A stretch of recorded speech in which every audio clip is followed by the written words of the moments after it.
The game has changed in many ways in recent years, but Buck, one thing that still holds true is the importance of starting pitching. They were teammates in the All-Star game a year ago. McClanahan started, Manoah pitched the second inning for the American League, but they're on opposite sides today as the Blue Jays try to complete the sweep. Alek Manoah has pitched very well against Tampa Bay, as Dan mentioned. 4-2 with a 142 earned run average in his 7 previous career starts against Tampa Bay. Diaz in the box. And what a way to get it started. Diaz not happy. It hurts. He hasn't hit well against Manoah. He's 0 for 6 in their matchups, but that was behind him and he had nowhere to go. Certainly you wouldn't think there was any intent behind it. We talked about how Manoah's command has been so inconsistent. And it's just low for ball 4, and the Rays have the first 2 men on. Harold Ramirez, the batter. That one is lined into right field for a base hit. Luplow gets it back into the infield in a hurry, but the Rays now have the bases loaded with nobody out. The major league leader in extra base hits in Wander Franco. He's got a dozen. 3-1. And there is ball 4. The Rays are going to get a run here in the first. Well, Manoah struggling mightily with his control here. So 1 down, and now Taylor Walls. And he got him. He just kept staying with that fastball up to Walls, and he puts him away. 2 down. So 2 down, and here's Josh Lowe. 2-2. And a little looper into short right center. That's going to fall. Lau scores. Here comes Ramirez. Franco's going to go to third, and the Rays come up with 2 more to make it a 3-0 ball game. Josh Lowe dropping that one into short right center. Well, Shane McClanahan taking them out this afternoon for the Tampa Bay Rays, and so far it's been a complete sweep for Shane. 3 starts, 3 wins. And there is one Blue Jay who's really got some numbers on him. And it's the guy in the batter's box right now, George Springer. That time he'll check the swing and draw the leadoff walk. Here's Bo Bichette. And a base hit into right for Bichette. The kind of hit we've already seen so many times here this season. So 2 on, nobody out. The Blue Jays down 3-0, but off to a promising start here in the bottom of the first with Vladimir Guerrero Jr. now at the plate. And he lines one into right for a base hit. Luis Rivera is giving Springer the wave, and he will come in to score. Well, right back at you, Tampa Bay. Top 3 get on base, a walk in 2 singles, and Manoah, he's got a run already. Manoah had kind of made things harder on himself earlier on by hitting a batter, walking a couple of batters. He'll face the number 9 hitter, Christian Bethancourt, to get the 4th inning underway. And a broken bat ground ball to short. Lots of time for Bichette. Good slider there and very weak contact. 1 down. Yeah, and Pete Walker is looking for a turning point with Alek Manoah, and he had a good inning last inning, gave up a bunt single, and then retired the next 3, so that's 4 in a row. It's just a matter of time before he gets on a roll. Diaz got plunked leading off the ball game, then took a walk, but was left at third back in the second. There's a shot back into left center. Merrifield on the run. He can't get there. Going to bound off the wall. Yandy's on his way to second with a double. And he's been on base 3 consecutive at-bats now. So runner at third, but 2 down for Harold Ramirez, who's got a couple of hits already in this game. Grounds one right at Chapman. Look at that throw. That's an arm. To the bottom of the 4th. Rays 3, Blue Jays 1. 3-1, the Rays on top. We go to the bottom of the 4th inning, and it will be the middle of the lineup for Toronto, beginning with Matt Chapman. High ball into right.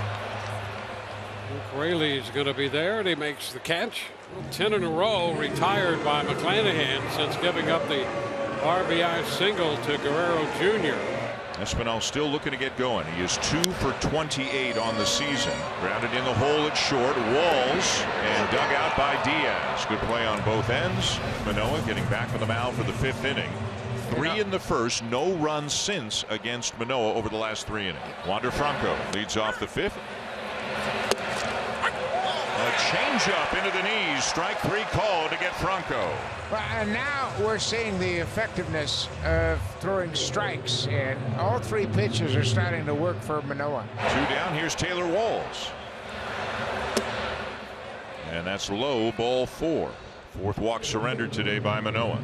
Here's Josh Lowe, who has had a 2-run single and also flied out. Runner is going, throw down, and they got it. Alejandro Kirk throws out Taylor Walls trying to steal. Well, they are going to challenge. Just saw Kevin Cash make the sign, and they want to have a look at this. You see Walls shaking his head, suggesting he doesn't think he's out. Tampa is challenging the out call at second base. Yeah, he might be right. Looked like he got that hand on the bag before Bo applied the tag. It'll be another look here. Boom, he's on the tag. He's on the base early. After review, the call is overturned. The runner is safe. Tampa will retain their challenge. And this is where you have to really refocus. Thinking you were out of the inning with the call at second. Now you've got a runner in scoring position. 2-2 and a shot toward right center field. That's going to be in there for extra bases. Here comes Walls in to score. Josh Lowe heads into second with a stand-up double, driving in his 3rd run of the day. And the Rays lead 4-1. And why stop now? We'll see if Brujan can get something done. His number, third base side. That could be a tough play. And at third, safe there. Avoiding the tag, Josh Lowe gets in. That little tap down to third. And Brujan is going to have himself a base hit. That ball popped away, didn't it? Christian Bethancourt with a chance to add to the lead now. Brujan is going, and the pitch skied back into left center field. Got some carry. Kiermaier's going to look up, and it's gone. Home run. A 3-run shot off the bat of Christian Bethancourt. And the Rays, with 2 outs, all of a sudden take that walk by Walls, turn that into a run on the double by Lowe, and now the shot off the bat of Bethancourt. A 4-run inning and a 7-1 lead. As you said, it looked like he had turned the corner here in the middle innings, but just could not finish off the Rays and to get that 3rd out here in the 5th. So now Taylor Walls 0 for 3. Walls has a walk, a stolen base, and a run scored. And now a base hit into center field. He'll make the turn at first, and he's going to dig for 2, and he's going to make it. You had a feeling, and he did not break stride. That's his 3rd double of the year. So now Brujan, who is 1 for 4. That's up the left side and will be a fair ball. Brujan wasn't sure. I'm not sure he located that initially. The run's going to score, but he gets the job done driving in Walls. And the Rays now have an 8-1 lead. It's bottom of the 9th right now with Jason Adam into the game for Tampa Bay. So 2 base runners in the 9th inning with 1 out. And it will be Kevin Kiermaier. Kiermaier hits it right back up the middle, caught on the line behind the back by Adam. He throws to second for a game-ending double play. You'll never pull that off again in your life. And the Rays salvage one in Toronto and are now 14-2 to begin the year. What a crazy way to end the game in a very entertaining series. The Blue Jays take it 2-1. The Rays win today in blowout fashion, 8-1.